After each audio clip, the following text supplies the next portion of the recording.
Bismillahirrahmanirrahim. Ikinagagalak ng Islamic Propagation Office in Rabwa na ihandog sa inyo ang panayam na ito na pinamagatang ang mga tungkulin ng isang Muslim ni Sheikh Omar Penalver. Alamin, wassalatu wassalamu ala rasulillah wa ala alihi wa sahbihi wa man istana bisunatihi ila yaumidin.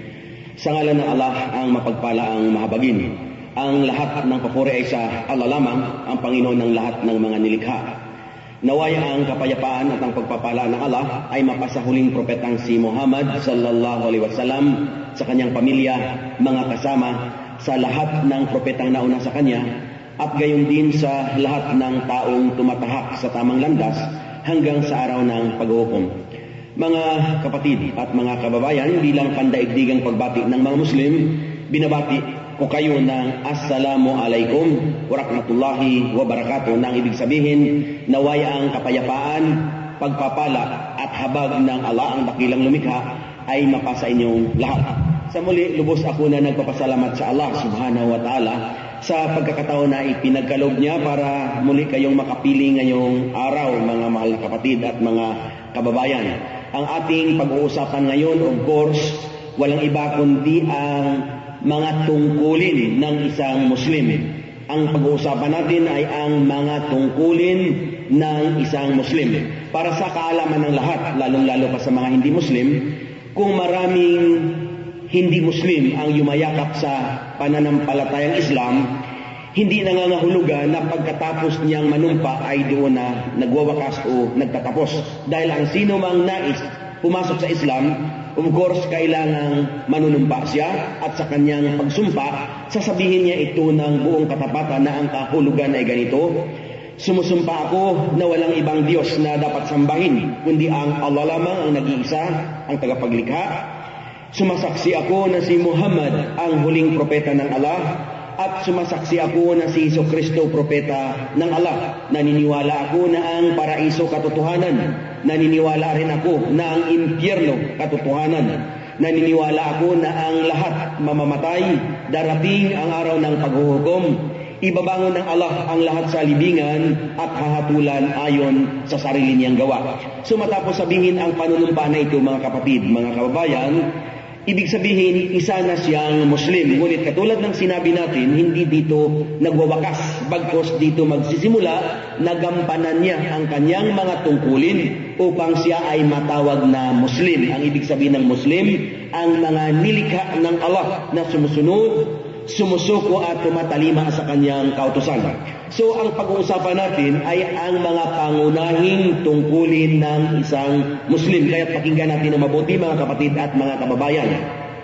Una sa lahat at mahalagang tungkulin ng isang Muslim, unang-una ay ang makilala niya ng lubos ang kanyang dakilang lumikha, ang Allah subhanahu wa ta'ala. So isa sa pangunahing tungkulin ang makilala ang Allah subhanahu wa ta'ala, sapagkat hindi sapat ang sasabihin ng isang tao na siya ay naniniwala sa nag-iisang Diyos ay tapos na. Of course, mga mahal na kapatid, mga kababayan, sa Islam, ang ating dakilang lumikha o ang Allah subhanahu wa ta'ala, mayroon siyang mga magagandang pangalan at mga katangian. So alamin natin ang mga names and attributes ng Allah subhanahu wa ta'ala.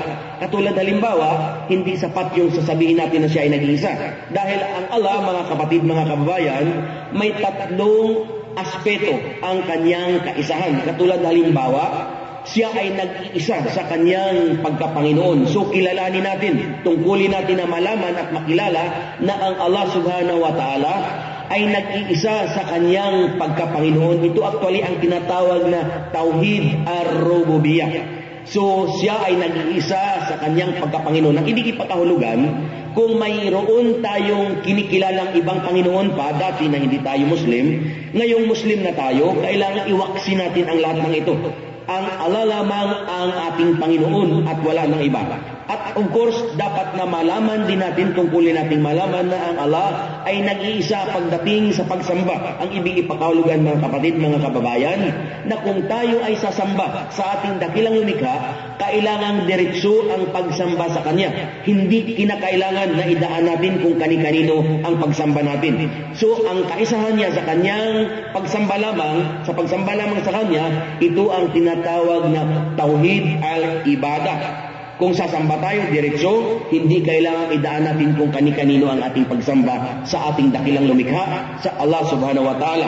At gayon din, ang Allah ay nag-iisa siya sa Kanyang mga magagandang pangalan at mga katangian. Katulad halimbawa, siya ang pinakamaawain, siya ang pinakamahabagin, siya ang tagapaglikha. Itong mga pangalan niyang ito at mga katangian niyang ito, hindi natin ito dapat iugnay sa Kanyang mga nilikha lamang. Katulad halimbawa, kapag sinabing pinakamaawain, katotohanan na siya lamang ang pinakamaawain. Dahil kung halimbawa may tao na mag-aangkin na siya ay maawain, mga kapatid, mga kababayan, ang kanyang pagkamaawain ay mayroong hangganan. Subalit ang Allah subhanahu wa ta'ala, walang hanggan ang kanyang awa. At kapag sinabing tagapaglikha, of course, ang Allah subhanahu wa ta'ala lamang ang lumilikha na walang pinagmumulan o walang pinagkukunan. Kung may mga tao na halimbawa gagawa sila ng ibang bagay, meron silang mga sources. Subalit ang Allah subhanahu wa ta'ala, siya ang lumilikha na nagmumula sa wala. So, kilalanin natin ang ating dakilang lumikha, dahil kung kulang tayo sa pagkilala, mga mahal na kapatid, mga kababayan, sa ating dakilang lumikha, din paano natin madidevelop ang tunay na takot natin sa ating sarili. Ngunit kung kilala natin ang ating tagapaglikha, dito tayo matuto na matakot sa Kanya. At of course, ang takot na pinag-uusapan rito, hindi ibig sabihin na ang ating tagapaglikha ay nakakatakot, kundi ang takot na pinag-uusapan ay ang magiging parusa niya sa atin sa kabilang buhay kung hindi natin ginagampanan ang tungkulin natin sa Kanya ng tama at ng buong katapatan. Of course, ang isa pa sa tungkulin natin, mga mahal na kapatid, mga kababayan, ay ang makilala natin ang Propeta Muhammad sallallahu alaihi wasallam. Hindi sapat na malaman natin na siya ang huling sugo lamang. Of course, pag-aralan natin ang kanyang buhay, ang pamamaraan ng buhay niya, ang kanyang pagsamba sa dakilang tagapaglikha. Siya ang dapat nating gawing tularan at magiging huwara natin, mga mahal na kapatid, mga mahal na kababayan, ang Propeta Muhammad sallallahu alaihi wasallam. Dahil magiging katanggap-tanggap lamang sa Allah subhanahu wa ta'ala ang ating pagsamba sa Kanya kung ang pamamaraan ng ating pagsamba na aayon sa batas o sa utos ng Allah at naaayon sa pamamaraan na itinuro at ginawa ng Propeta Muhammad sallallahu alaihi wasallam. So actually, dito ngayon papasok yung tungkulin, mga kapatid, mga kababayan, tungkol sa paghanap ng kaalaman. Dahil kung kulang tayo sa kaalaman, katotohanan na ang ating pananampalataya ay hindi matatag at hindi natin maitatama ang ating pagsamba sa ating dakilang tagapaglikha. So dito papasok yung tungkulin sa paghahanap ng kaalaman katulad ng sinasabi natin. So mga kapatid, mga kababayan, isa sa mahalagang tungkulin of course ng isang Muslim ay ang maghanap ng kaalaman. Sapagkat ang Propeta Muhammad sallallahu alaihi wasallam kanyang sinabi sa kanyang hadith, ang sabi niya, tungkulin ng bawat Muslim, lalaki o babae, ang maghanap ng kaalaman tungkol sa kanyang pananampalataya. At ang sabi nga ng Allah subhanahu wa ta'ala sa banal na Quran na ang kahulugan, ang sabi niya, ang may nalalaman ba at ang wala, sila ba ay magkatulad o magkapantay? Of course, mga kapatid, mga kababayan, ang may alam at ang walang alam ay hindi magkatulad. Kaya mahalagang mahalaga na magkaroon tayo ng tamang kaalaman, lalong-lalo na sa ating pananampalataya, mga kapatid at mga mahal na kababayan.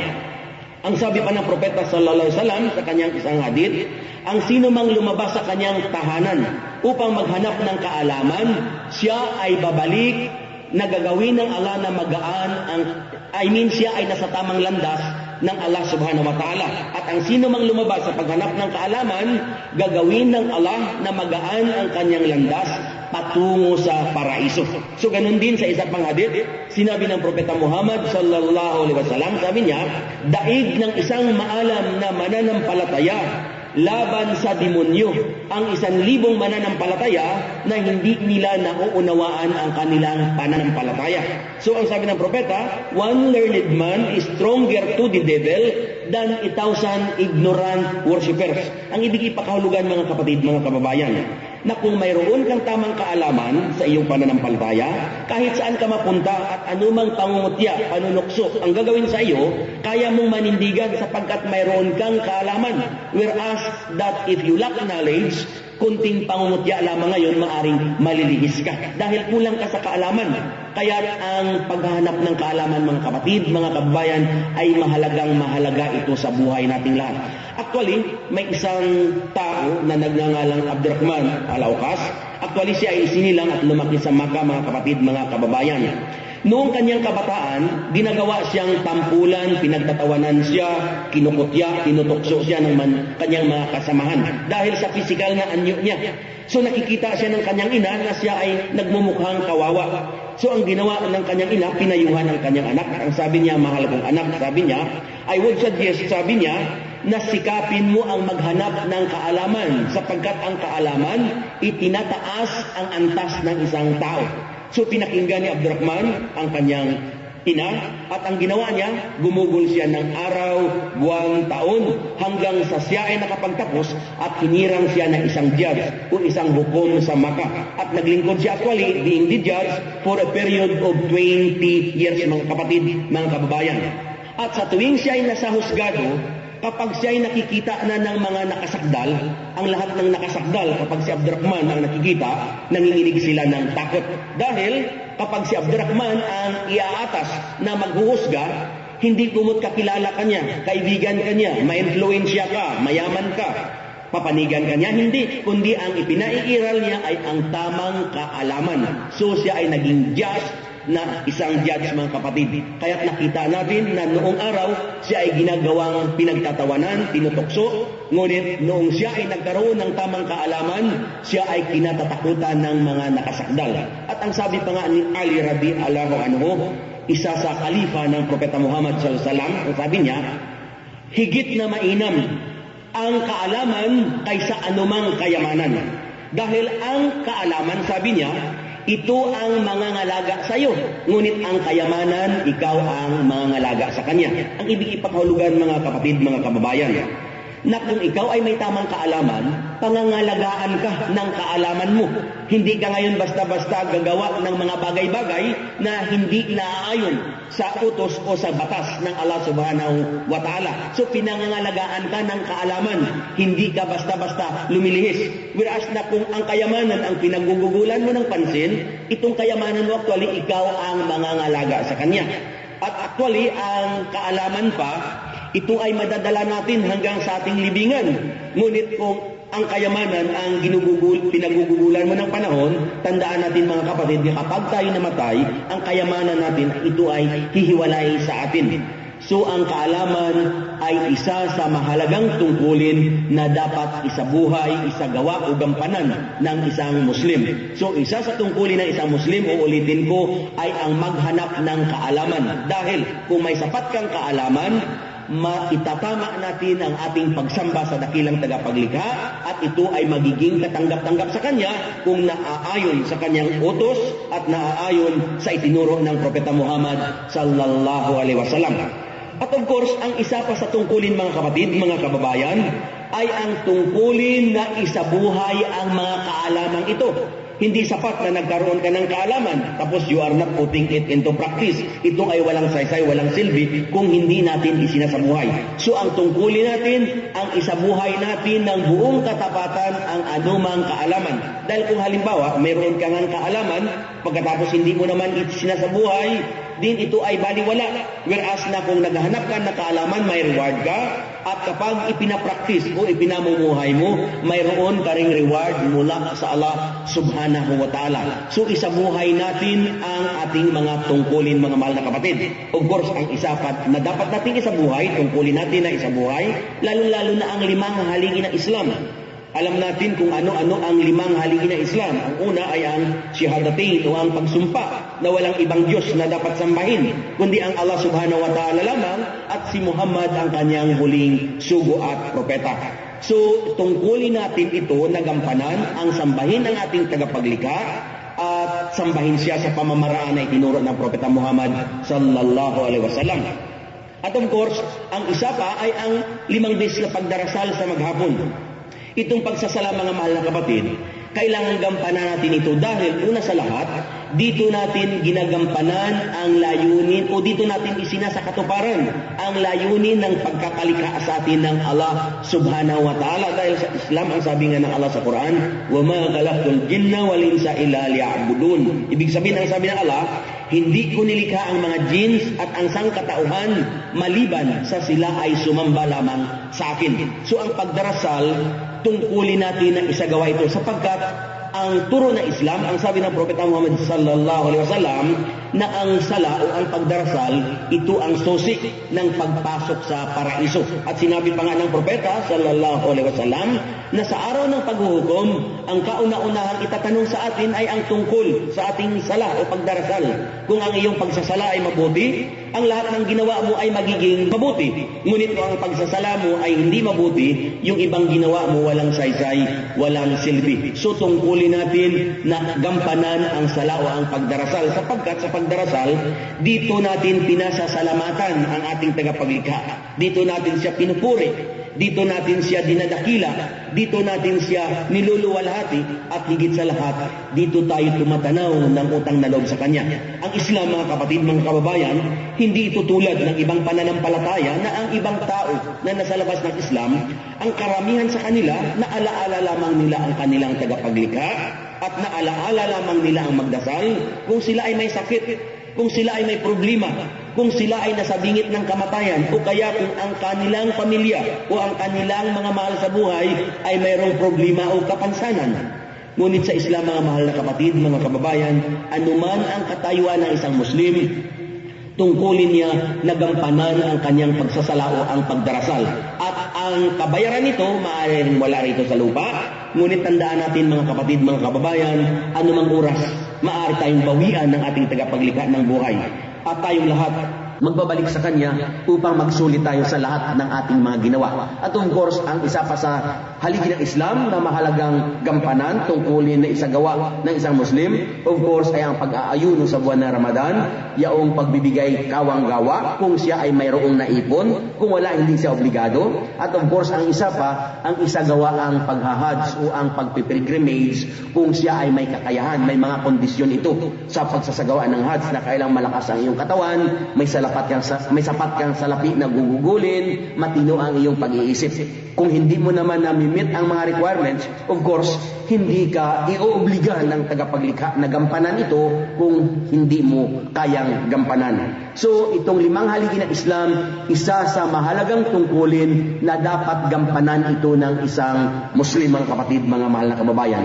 At of course, ang isa pa ay ang sa tungkulin niya ay ang ibahagi ang kaalaman na kanyang natatagpuan o nakikita. So, katulad halimbawa, maghanap tayo ng kaalaman, isabuhay natin ito. At ang isa pa, of course, ay ang ibahagi natin. So, dito papasok na yung tinatawag na da'wa, yung pag-iimbita ng iyong kapwa tungo sa landas ng Allah.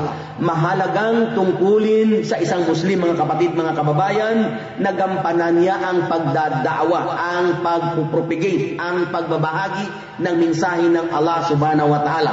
Sapagkat ang sabi nga ng Allah sa banal na Quran, وَمَنْ أَحْسَنُ قَوْلًا مِمَّنْ دَعَا إِلَى اللَّهِ وَعَمِلَ صَالِحًا وَقَالَ إِنَّنِي مِنَ الْمُسْلِمِينَ. Meaning, ang sabi ng Allah, who is better in speech than one who calls men to Allah and do righteous deeds and say that he is a Muslim, bowing to Allah's will. Sino raw ang hihigit sa pananalita doon sa tao na tuwing siya ay magsasalita, ang kanyang sinasabi, nag-iimbita siya ng kanyang kapwa tungo sa landas ng Allah, at siya ay gumagawa ng kabutihan at nagsasabi na siya ay isang Muslim, yaong sumusunod, sumusuko at tumatalima sa batas ng Allah subhanahu wa ta'ala.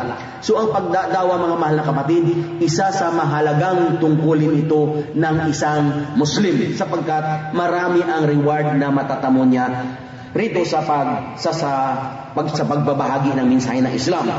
So, ang kahalagahan ng pagdadawa ay mahabang paliwanag ito, mga kapatid, mga mahal na kababayan. Ngunit, ini-encourage ang lahat ng Muslim sapagkat ito ay hindi gawain lamang ng ilang mga Muslim, but this is the duty of every Muslim sapagkat ito ay ipinag-uutos ng Allah subhanahu wa ta'ala. Dahil ang sabi nga ng Allah sa Quran, ud'u ila sabili rabbika bil hikmati wal ma'idatil hasana wajadilhum billati hiya ahsan. Meaning, ang sabi ng Allah, invite all to the way of your Lord with wisdom and beautiful preaching, and argue with them in ways that are best and most gracious. So mag-imbita ka, it is a commandment from Allah subhanahu wa ta'ala. Mag-imbita ka, magtawag ka ng iyong kapwa tungo sa landas ng Allah at makipagtalakayan sa kanila sa pinakamahusay na pamamaraan.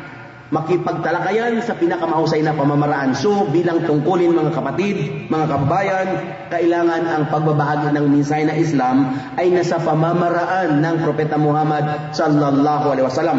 Hindi ka nananakit ng iyong kapwa, kundi ang tungkulin mo ay ang ibahagi lamang ang mensahe. Kung tanggapin nila ito, alhamdulillah, para ito sa kanila.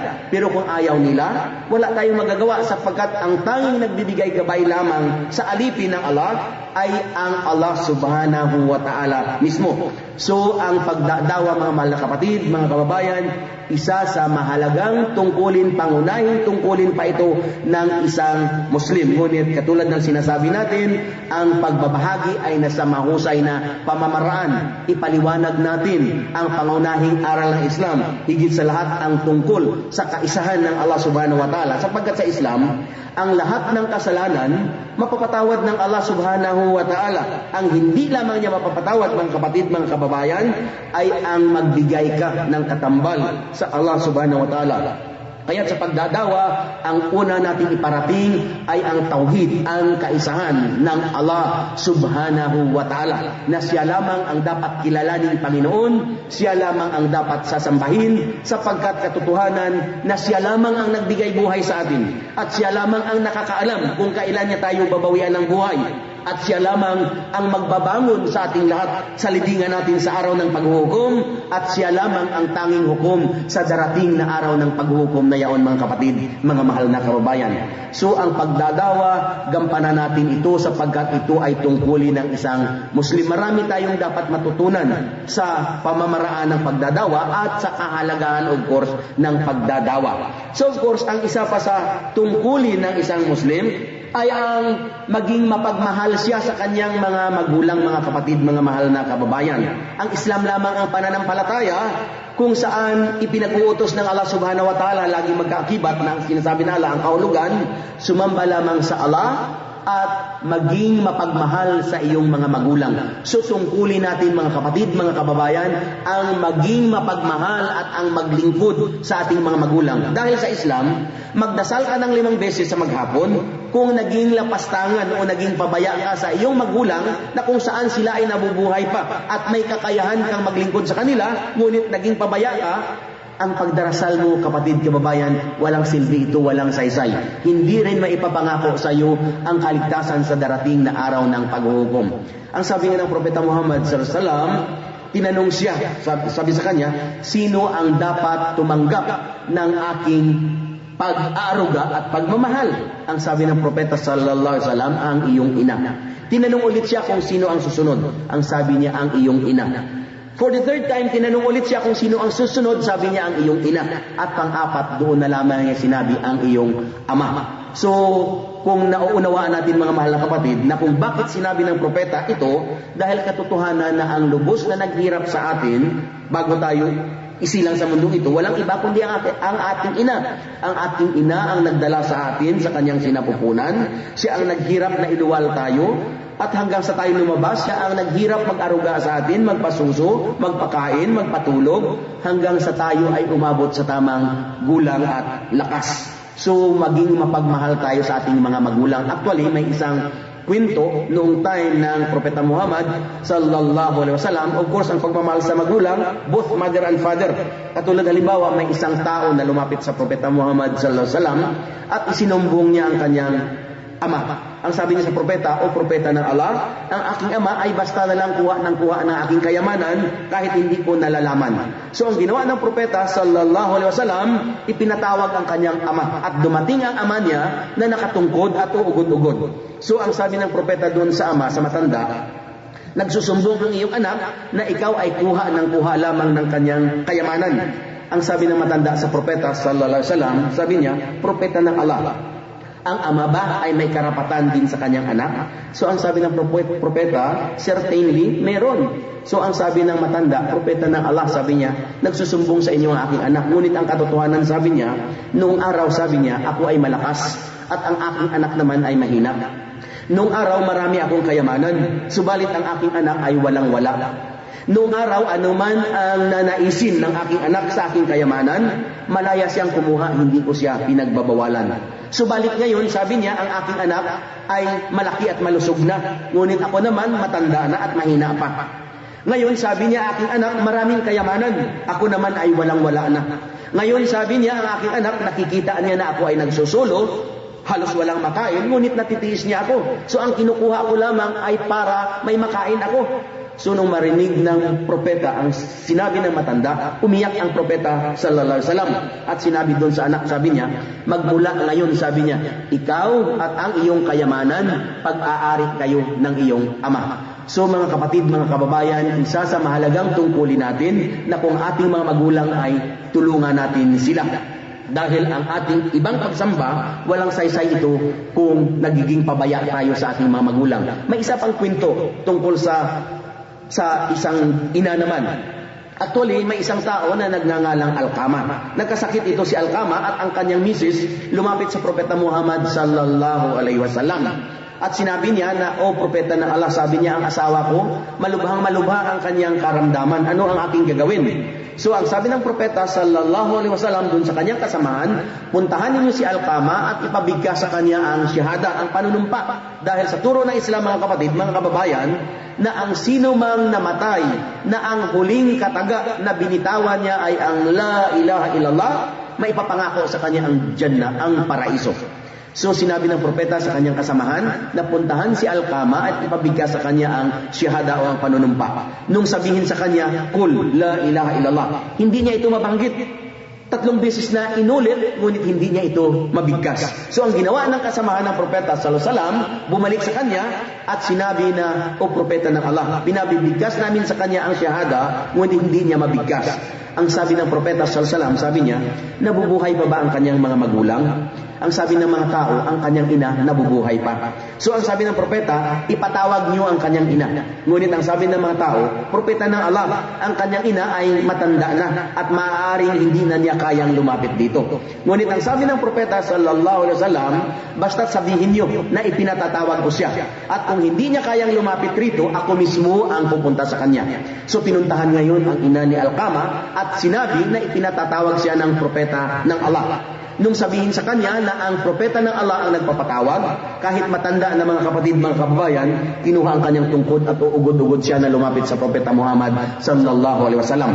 Pagdating niya sa harapan ng propeta, ang sabi ng propeta sa kanya, Ginang, kamusta ang pakikitungo sa inyo ng anak ninyong si Alqama?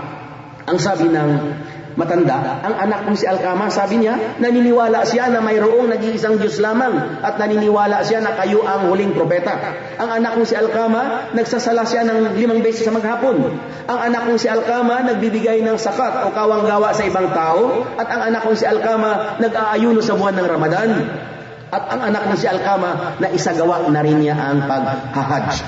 Ngunit ang sabi ng propeta sallallahu alaihi wasallam, sabi niya, Ginang, ang gusto kong malaman kung kamusta ang pakikitungo sa inyo ng anak ninyong si Alqama.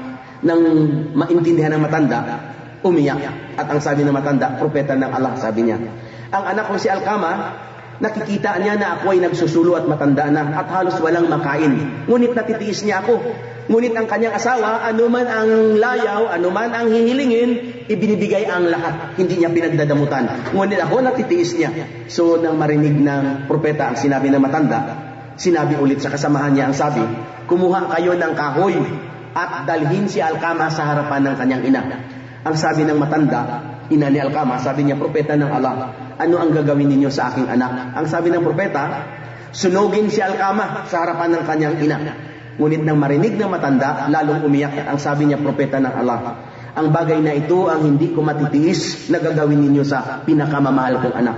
Ngunit ang sabi ng propeta sa matanda, Ginang, higit ninyong katatakutan ang darating na araw ng paghuhukom, sapagkat sa araw na yaon, habang buhay na susunugin ang anak ninyong si Alkama. Subalit, sabi ng propeta, kung maipapangako ninyo na pinatatawad ninyo ang pagkukulang sa inyo ng anak, insyaallah, harinawa, siya ay patatawarin ng Allah. So nung marinig ng matanda, at that very moment, ang sabi niya, magmula sa oras na ito, saksi ang Allah, saksi kayo bilang propeta, saksi ang lahat ng anghel, at saksi ang lahat ng Muslim na nakapaligid rito, na anuman ang pagkukulang sa akin ng aking anak, pinatatawad ko siya.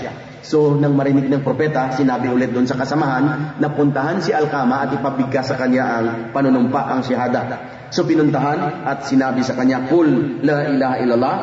Maluwalhati mga kapatid, mga kababayan, sinabi ni Alkama, la ilaha illallah, Muhammad Rasulullah. At hindi nagtagal actually, binawian siya ng buhay at si Alkama ay namatay. So sa Islam, mga kapatid, mga kababayan, bago ilibing ang isang Muslim, of course, huhugasan siya, pupulbuhan siya, pababanguhan, babalutin siya ng puting-puti na tela, at magkaroon ng pagdarasal bago siya ilibing. At ginawa ito kay Alkama, at ang namuno mismo sa pagdarasal, walang iba kundi ang Propeta Muhammad sallallahu alaihi wasallam. So ang aral dito, mga kapatid, mga kababayan, na hindi sapat yung ginagampanan natin, yung 5 pillars of Islam. Ngunit kung tayo ay pabaya sa ating obligasyon, sa ating tungkulin, sa ating mga magulang, hindi rin assurance na tayo ay mapupunta sa paraiso.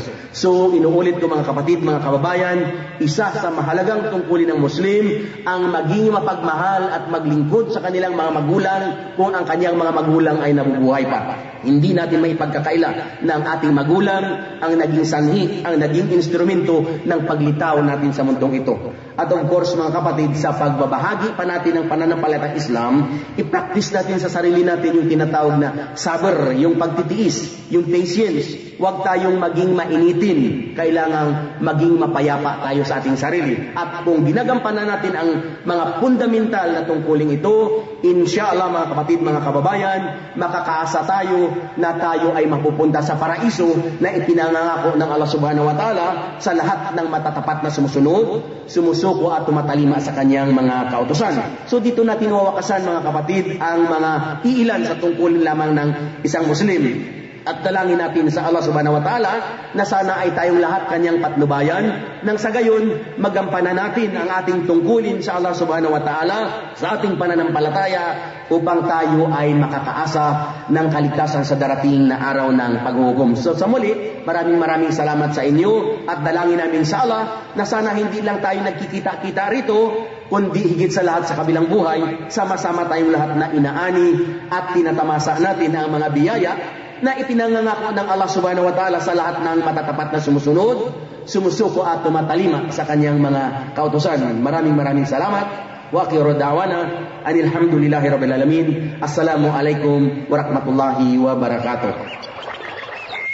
Para sa karagdagang kaalaman, mangyaring tumawag po lamang sa mga numerong ito, 4454-900 o di kaya 4916-065. Fax 4970-126. O sumulat sa amin sa pamamagitan ng address na ito, Islamic Propagation Office in Rabwa, Riyadh, Kingdom of Saudi Arabia. P.O. Box 29465, Riyadh 11457. Wassalamu alaikum warahmatullahi wabarakatuh.